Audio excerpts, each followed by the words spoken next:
Hello watch enthusiasts. Now this morning I released the video that I produce annually on the dress watches from SIHH, and now I'd like to cover casual and indeed sports watches in this video.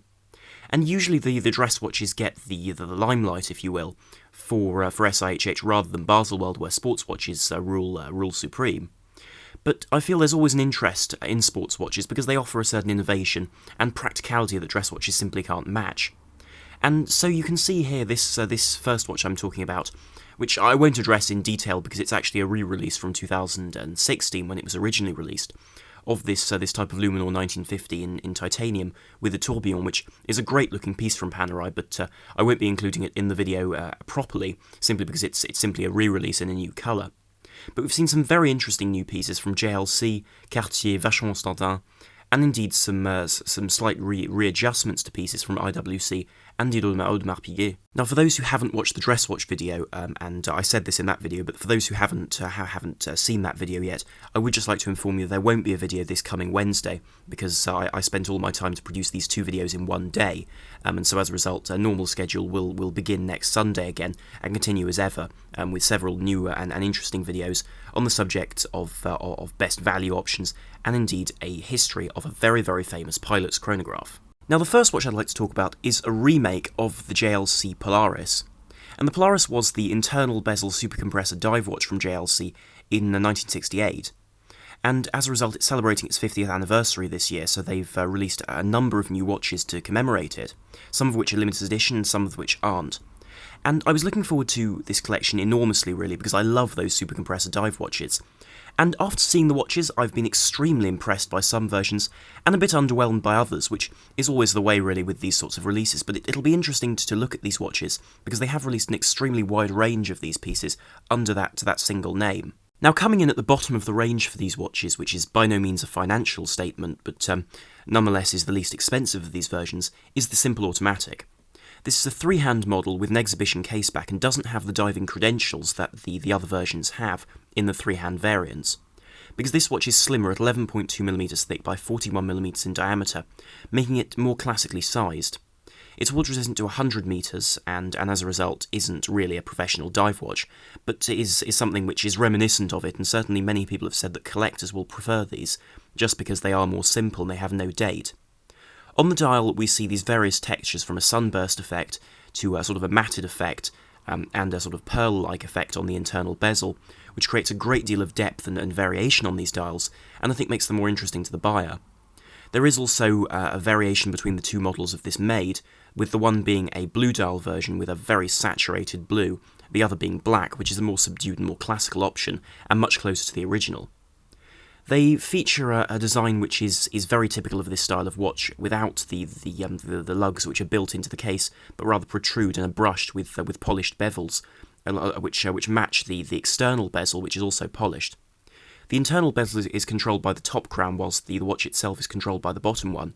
and the crowns aren't too thick in order to avoid scraping the wrist, whilst the JLC branding is kept modest, and text on the dial is very minimal. The one main advantage of dropping the water resistance to 100 metres is that they were able to fit an exhibition caseback which displays the whole movement, and this gives you a wonderful view of this extremely well decorated JLC movement, with of course the cut-out rotor, the blued screws, and the detailing which is typical of JLC, with their heritage and history of producing some of the best movements for in fact the three most recognised Swiss luxury brands, for Audemars Piguet, Vacheron Constantin, and Patek Philippe. Which is baffling, frankly. They were producing these movements for them for many, many years, which is very impressive and a testament to JLC themselves. This watch comes with three strap options. The first being for $6,600 US is the calf leather strap, which varies in colour between the blue and the black. Whilst for $6,900 you get a black alligator strap, and for $7,600 you get the highly discussed and in fact generally very favourably reviewed steel bracelet, which again matches the diving aspect of this watch very, very well. The next rung up, and I feel the best-selling version of this watch, will be this. And this is the date model, which is a sized-up version at 42mm by 13.1mm. And that also loses the exhibition caseback in favour of a 200-metre water resistance, with a very attractive diver engraved into the caseback, which I personally like a lot. This watch also receives a different loom treatment, where the loom on this watch now is this custard sort of colour, which works beautifully with the black dial, and this is available only in the black, with either a rubber strap or a steel bracelet, the rubber strap being $7,750 whilst the steel bracelet is $8,700.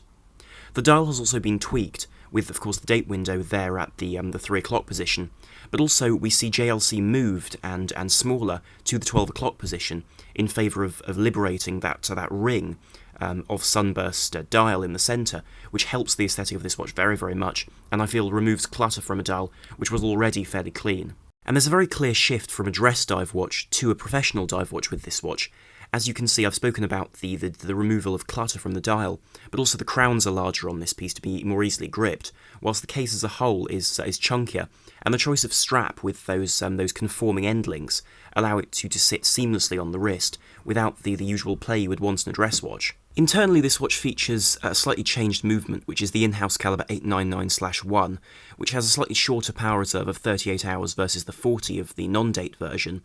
It also has 2 extra jewels at 32 jewels, but fundamentally the real change is just that date addition, and indeed its longer crown tube and indeed crown stem to be able to accommodate the larger case. But nonetheless, these are very, very well made movements, and I think this will make this watch a real bestseller as far as luxury vintage watches go. However, the version of this watch we've all been looking forward to is this, the Memovox Polaris. And this 3-crown design is the original 1968 reproduction, limited to 1,000 pieces, with a 42mm by 15.9mm case, with this brushed steel, with these polished bevels, and that external bezel also polished with a beautifully domed sapphire crystal. We have loomed hands in this cream style of colour, as well as that rotating central section to the dial, which controls the alarm function. And that's controlled by the two bottom crowns, whilst the top crown controls that internal bezel, which allows you to be notified underwater if you need to surface at the designated time that it was set.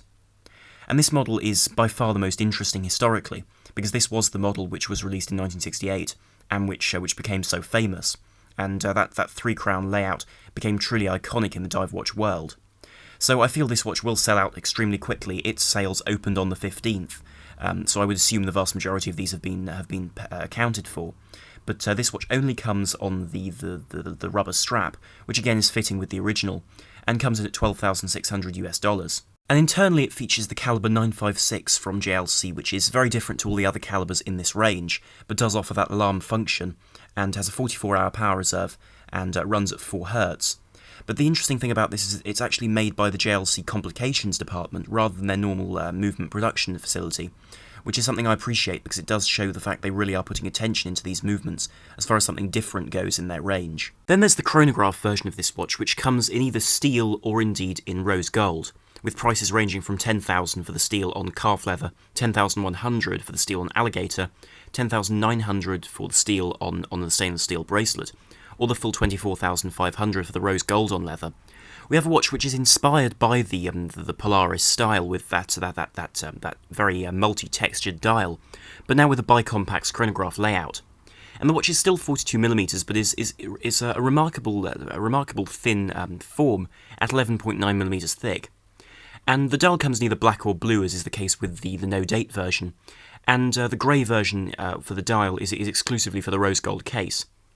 The 100-metre water resistance is retained as well, but we do see an in-house calibre, which is the 751, which uses both a vertical clutch and a column wheel, and provides a 4 Hz 65-hour chronograph movement, which is very, very typical of the brand and extremely well made. And the crowning glory of the collection in terms of chronographs, but in strange ways the least accurate to the original, and in that sense I'm a bit torn with this watch, is the World Timer model.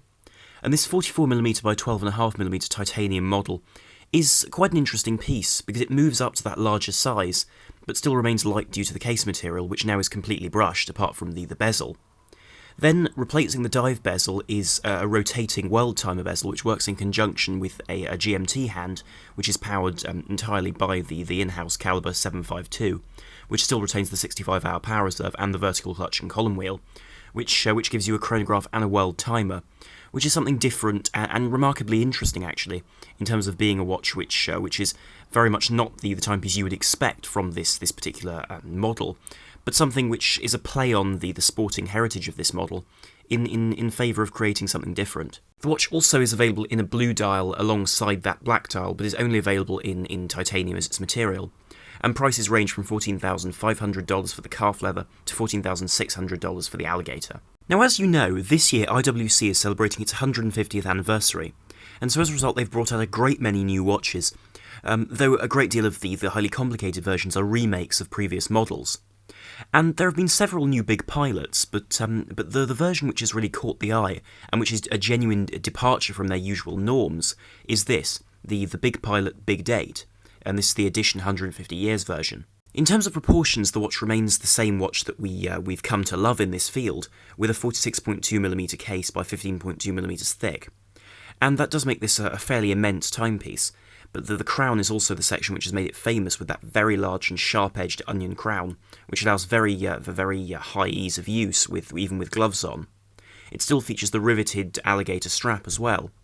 The case, however, now is, rather than being brushed and polished, just polished to give it a more lustrous finish, and a look which is far more dress-orientated, despite the larger size this watch shows. The hands on this watch also remain the same, but the symmetry to the dial has become significantly greater, whereby IWC has been placed on the one side of the dial, but now the date is presented for the first time ever on an IWC pilot watch as a big date complication, whereby you have two wheels for the date rather than a simple 31-day date wheel. And this allows it to be placed directly above the small seconds, which gives this watch tremendous symmetry, which wouldn't normally be seen on this timepiece. The watch, in both of its versions, that's say the dark blue dial with the polished hands and white indices, or indeed the white dial version with the black indices and blued hands, will come in at $13,800 with a limited edition of 100 pieces of each style. And the case back of this watch remains, for the most part, closed. However, because the movement of this watch, which is to say the caliber 59235, is an 8-day movement with a power reserve indicator on the case back, they've chosen to cut a small hole in that and put a small sapphire crystal in the back, so that you can see how much wind you've put into the watch and how much you still have to go, which is a nice touch and allows them to retain the anti-magnetism this watch has without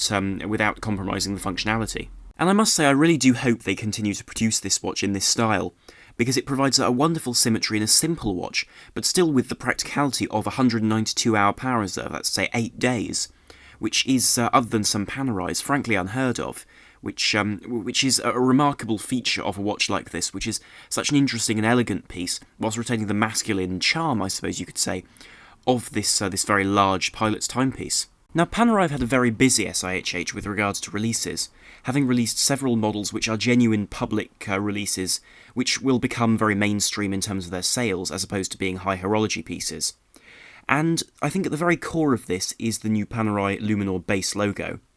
And this is a piece which has become the bread and butter of Panerai. The Luminor is the better of the selling models between the Radiomir and the Luminor as groups, because it's a more resistant piece. It's also more wearable for more people, or at least it seems more wearable due to its proportions, and it has that characterful crown guard. But this version is designed to be the base model of this piece, and with this watch Panerai move entirely to in-house movements. The watch is 44mm in diameter and features a fully polished case, which again is a more simple finishing technique, but is more true to the original models. And this watch remains water resistant to 100 metres, which means it's perfectly useful for swimming and indeed using underwater. Now with this watch, they bring the P6000 movement from the brand to the forefront of their range, because this is a movement which is designed to replace the Unitas 6497s and 6498s that used to be used by the brand. And this movement is one which does offer a 3-day power reserve, but is still manually wound. And this doesn't have the complexity of the P5000 or P3000 with their 8-day power reserves, which offer a great deal more longevity. But nonetheless, this offers a movement which is in-house, well-made, and indeed purely Panerai for these watches, which I think adds an immense amount to the value of these timepieces. And these watches slip in exactly where Panerai used to sit with their Unitas movement models, around the £4,000 mark. And this does give a watch which is very interesting and a compelling purchase option. And it comes with multiple dial variants, though they're all based off the same concept. So you really have the white dial, which is, I must say, my personal favourite, and I never thought I'd say this about white dial Panerais, but I think this is the best looking one I've seen so far, and features these very simple numerals around the dial, which feature on every index, which are loomed as well on the indices, with blackened hands. And this version is available either with simply the minutes and the hours, or with the seconds as well at 9 o'clock, though I personally like the uncluttered look of not having that there. With these watches there is also the choice of the Panerai logo, and this comes on all the versions with Panerai Luminor on the dial as well, and can be had in either white or indeed black to match the dial colour, or in this light blue, which I think is very characterful and rather attractive as far as little detail goes on these fundamentally Italian timepieces, which need to have that certain flair and panache that they've been known for. Then alongside this watch is the black dial version with a sausage dial, and that's to say it has that very traditional Luminor style of dial, but rather than having the loomed plate underneath the dial, it's painted directly onto the surface, giving this sort of bulging appearance, which is known as a sausage dial due to the fact that it gives that sort of rounded section to the surface of the dial, rather than having the sunken sandwich style of dial that we would normally be accustomed to. And so I think as a group these watches offer enormous amounts of the Panerai range, and for $4,900 are really quite possibly the bargain of the range if you really do want a Panerai, but want something slightly different, more affordable, but with the same quality. The second version from Panerai I'd like to talk about is the new version of the Luminor Due. And the Due was released last year, I believe, and was available in both a 42 and a 45mm size. Now those sizes remain, but they've added a GMT version to that 45mm size in due course. But the version which has impressed most people in terms of showing Panerai trying to move away from their conventions is this 38mm version. And by contrast to the base which I showed you, this no longer features the flat sides of the conventional one, but now features the 1950s sides to the case, which are more curved and I personally prefer. However, the area where people can't get their heads around this watch is that it is not the size which is in fact the smallest watch Panerai have ever made, and the first watch they've produced under 40mm, but rather the fact this watch is functionally purposeless, because it's not water resistant. And so unfortunately these watches don't fulfil the same purpose as the originals as far as diving watches for the Italian Navy. But they are available in far more ornate styles than the normal Panerais, which suggests that they're designed for a different purpose. And they feature the date as well. In addition to this, the dials come in either this beautiful anthracite style with this sunburst effect, or in white, which again is an attractive combination of nautical themes. They do also come on a wide selection of different straps in different brighter colours, and it does seem that these watches are aimed for more of a unisex audience rather than the familiar and masculine models we're so used to. And so as a result, I feel this watch is designed to be more of a dress watch. And I still have put it in this video though because I feel at heart it is fundamentally a sports watch, indeed a military watch. But it's interesting to see the way Panerai are trying to respond to this interest in smaller watches these days with this timepiece, though I think it is a bit lazy not making it more water resistant than it is, because one sees a lot of watches like, for example, the Omega Seamaster 300, which is available in 36.25mm and is still a 300-metre diver. Internally, the watches feature a Richemont developed movement, the OP34, which is a 3-day automatic movement with a silicon escapement and a Niverox spring. And the whole watch as a unit costs $6,000, or indeed if you go for the gold model, $15,300, which is, in my eyes, a bit too much for these watches, bearing in mind they're offering less timepiece. But nonetheless, I can see why they would charge more for an automatic movement rather than a manually wound. Now from Cartier, there were a lot of very interesting new remakes this year. However, the model which has most impressed me is the new Cartier Santos. And the Santos is one of my favourites alongside the Tank, as far as being a really elegant timepiece which fits both into the sports and dress categories very, very nicely, in a similar way to something like an Audemars Piguet Royal Oak, or indeed a Patek Philippe Nautilus. And this new range is designed to take after the Santos 100 from 2004, which has really defined the design of this watch ever since. And with this design they've brought it into the modern age in a way which wasn't the case with the previous model. And this model is now available in a great range of different types, and in 2 sizes. So the smaller size is the medium size, which is 35.1mm by 41.9mm, by a thickness of 8.83mm, and then there is the larger size, which is 39.8mm by 47.5mm, by a thickness of 9.08mm. And as you can see, there's a great many different variations of these, from steel single-tone versions to gold versions to two-tone versions, and then skeletonized models in between. Of course, in any of these versions, traditional Cartier design language has remained, and Cartier is really one of my favourite dress watch brands there are. I think their watches are absolutely beautiful, and the design of these watches has remained iconic in a way which even something like the Royal Oak can't beat in my eyes. Then one has the crown, which is faceted with a cabochon in it, which matches the blued colour of the steel hands.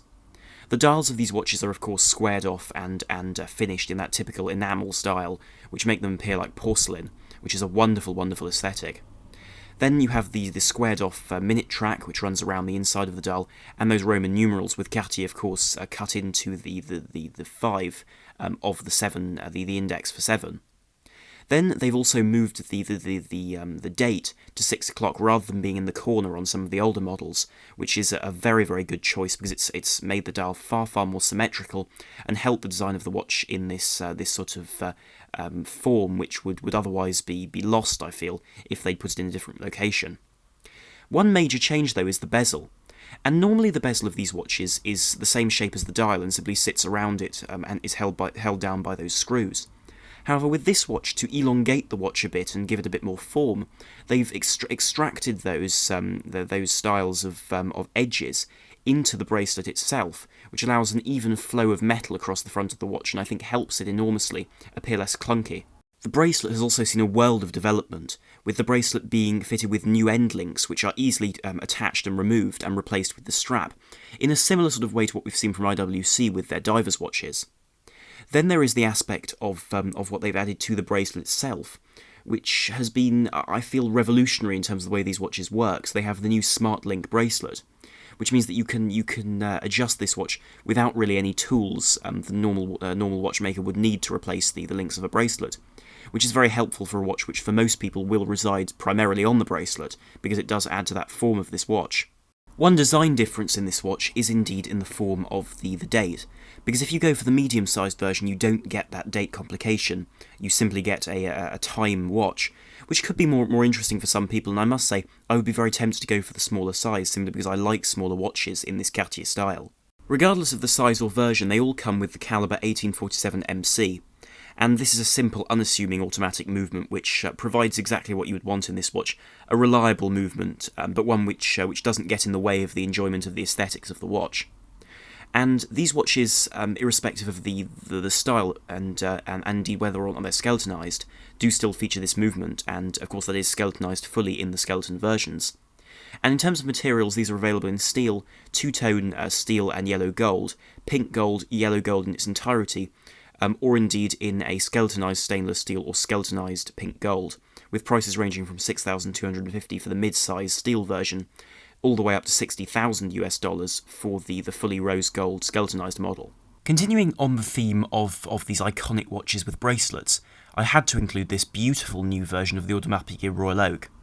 And this is a new piece in titanium, which is a material we don't normally associate with the Royal Oak as a watch, but I think works extremely well. And the case of this watch is very much the same as the reference 15202, except now it's the reference 15202 IP,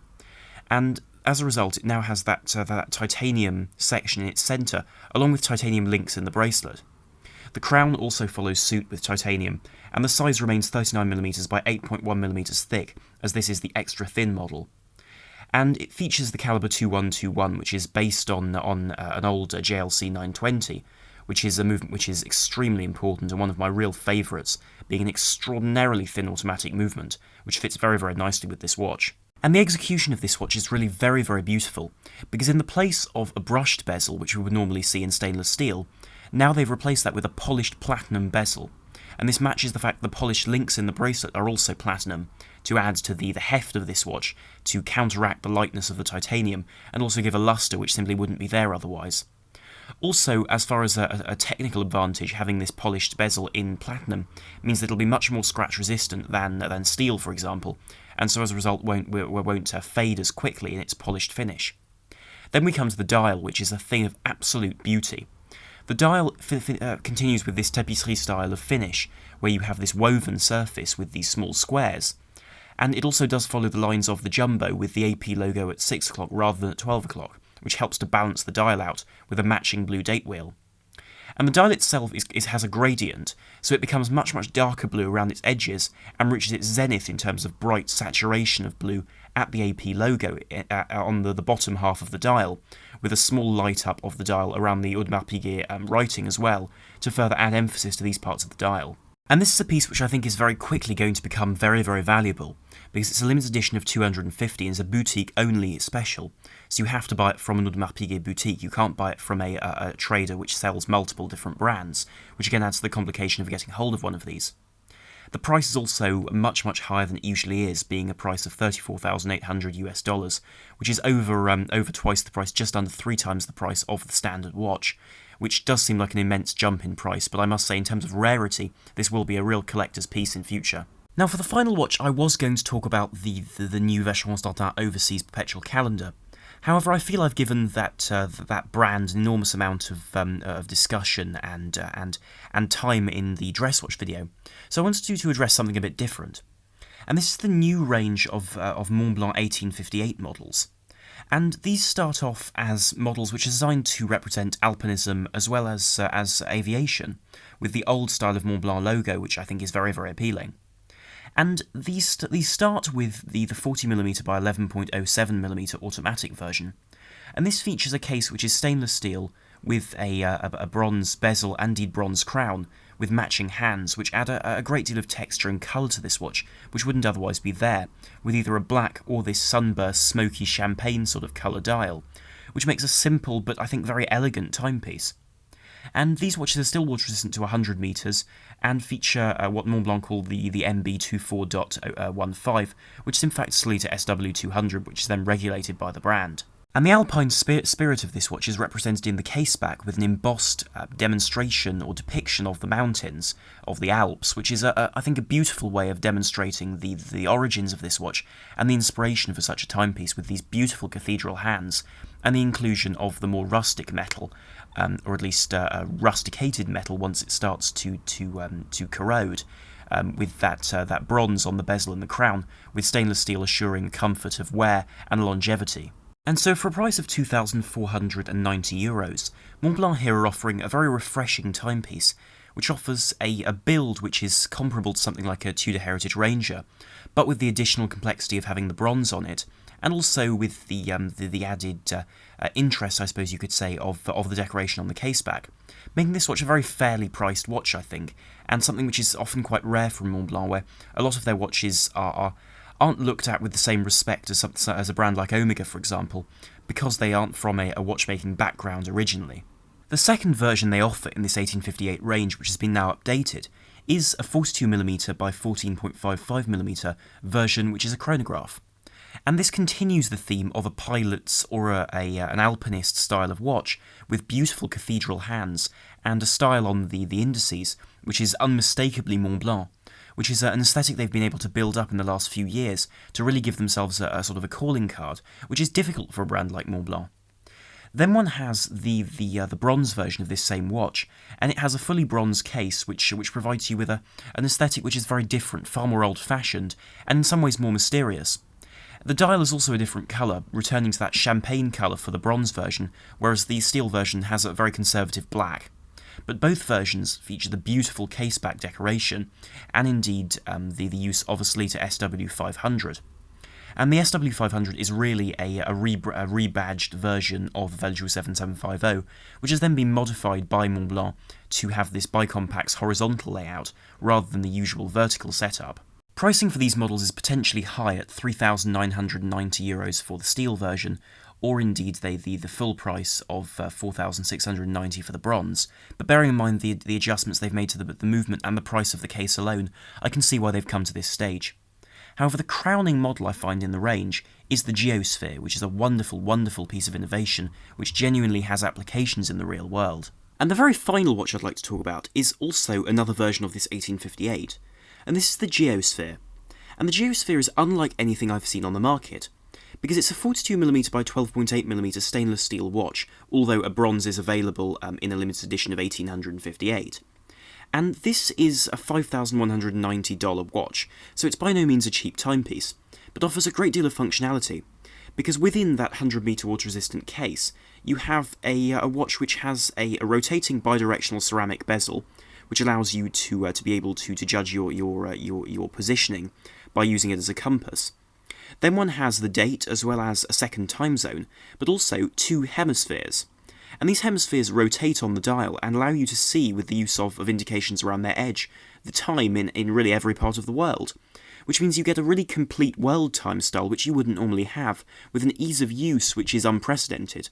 making this watch a fascinating little piece, as far as something completely different from an area I wouldn't have expected it from Montblanc, who usually produce relatively conservative watches. This is a real step out of the ordinary. And of course, as I've said, it does come in a bronze as well, in a limited edition of 1858. And the bronze version will likely be the more valuable in future if kept in good condition, just because it's more limited.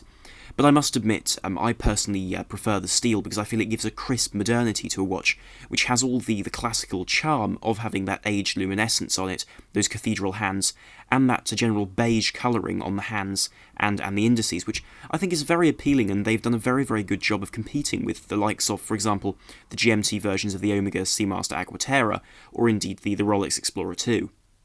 And the pricing for this watch is $5,190 for the steel, or $5,890 for the bronze. And so with that, I will conclude this video on the subject of these new releases in the form of sports and casual watches from SIHH 2018. And do leave your comments down below as to what you thought of these choices, and whether there are any models that were released that I didn't cover that you would have wanted me to cover, because I'm always interested to hear what your opinions are on these timepieces, because of course horology is a very personal world in terms of choosing the timepiece that's best for you.